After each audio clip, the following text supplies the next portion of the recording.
Dear students, let us begin with the third part of the lesson on India's neighbourhood policy, in which we will learn about the shift in India's policy. India's neighbourhood is growing more volatile and unstable. New Delhi lacks a clear and proactive neighbourhood policy as seen in its acceptance of the expanding of China's role in nations like Nepal, Sri Lanka and Bangladesh. This passivity exposes India to the possibility of major powers taking on more significant roles in its immediate neighbourhood. India's pursuit of global economic prominence is hindered by regional uncertainty. When examining its relations with neighbours, it is important to recognize that India grapples with numerous domestic challenges. These include issues stemming from inadequate governance, widespread corruption and the criminalization of politics. In such circumstances, it is possible that neighbouring nations like Pakistan and Bangladesh might exploit religious and ethnic divisions within India to their advantage. South Asian countries often embrace differing security paradigms. Security policies are frequently shaped by the interest of the ruling elite, which makes establishing a collective security system challenging. Neighbouring countries of India have never acknowledged South Asia is an integral component of India's national security. Smaller countries in the region have adopted a three-dimensional foreign policy approach. They engage closely with extra-regional powers at bilateral and multilateral levels to reduce their economic, political and security dependence on India. In some cases, they resort to military armament as seen in Pakistan's case. Lastly, they internationalize contentious bilateral issues as exemplified in the cases of Pakistan and Bangladesh, encompassing border disputes and resource sharing concerns. These strategies have had an adverse impact on bilateral relations within the South Asian region. Bilateral tensions have created shared developmental challenges, with confrontation often prevailing over cooperation. It is important to note that South Asian countries grapple with various nation building and national reconstruction issues. Until complex bilateral political matters between India and its neighbours are resolved, these nations will continue seeking equilibrium in their relations with India. Their willingness to engage in regional cooperation will remain limited to a certain extent. Despite emerging security concerns, New Delhi has consistently pursued a policy of maintaining a liberal frontier regime. In recent years, the Indian government has made decisions to upgrade border infrastructure on all sides, thereby enhancing cross-border connectivity and improving links between frontier regions and the rest of the country. This encompasses the construction of modern and improved roads and the fundamental restructuring of administrative infrastructure, including customs, trade facilitation and visa procedures. India has also initiated the reopening of some traditional trade routes. Examples include the Nathula Pass, the road connecting Srinagar and Muzaffarabad, introducing a bus service in 2005, the train connectivity between Munabo and Kokrapur linking Rajasthan and Sindh in 2006. These were done with the aim of promoting cross-border trade and fostering people-to-people interactions.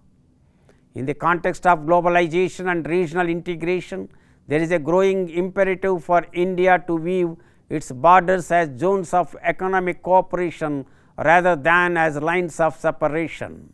Traditional wisdom encapsulated in sayings like "you cannot clap with one hand" remain relevant in the context of neighbourly relations. Therefore, India alone cannot be solely held responsible for the challenging phase its current neighbourhood policy is experiencing, a pattern observed over the past 7 decades of its engagement with neighbouring countries. Neighboring nations must also bear a share of responsibility for the often difficult relationship. They have struggled to develop and pursue mutually beneficial interactions with India, a geographically and demographically significant as well as economically and militarily powerful neighbor. These nations share numerous commonalities with India. In the absence of a coherent and consistently constructive approach, neighboring countries have at times resorted to various strategies including causing irritations, denying mutual benefits, sabotaging initiatives, and engaging in persistent confrontation with India. Other neighboring states have not been immune to a confrontational approach either. Several factors contribute to these confrontational stances including the role of domestic politics, identity seeking behaviors, psychological complexities stemming from a sense of smallness, economic vulnerabilities, and governance failures among others. India's bilateral approach to its neighbors is justified given the unique structure of South Asian geopolitics, where these neighbors often have little in common with each other except for their association with India. Therefore, dealings with India must be conducted on a one-to-one basis. Let us summarize what we have discussed so far in this lesson. There are issues that necessitate a bilateral approach as well as those that stand to yield greater advantages through regional collaboration. Indian policy makers understand that excessive bilateralism can trigger unwarranted fears and suspicions of dominance in neighboring countries. This can be exploited by external and domestic anti-Indian forces to serve their narrow interests. An objective assessment of potential gains has encouraged some of India's neighbors to engage in sub-regional cooperation, such as the South Asian Growth Quadrangle involving India, Nepal, Bhutan, and Bangladesh. This cooperation has proceeded despite objections from Pakistan. Within the framework of sub-regional cooperation, it should be feasible to advance bilateral projects with relevant countries. India's neighbors tend to feel more at ease within a regional framework that encompasses bilateral priorities and concerns.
I hope you understood what we discussed about India's neighbourhood policy.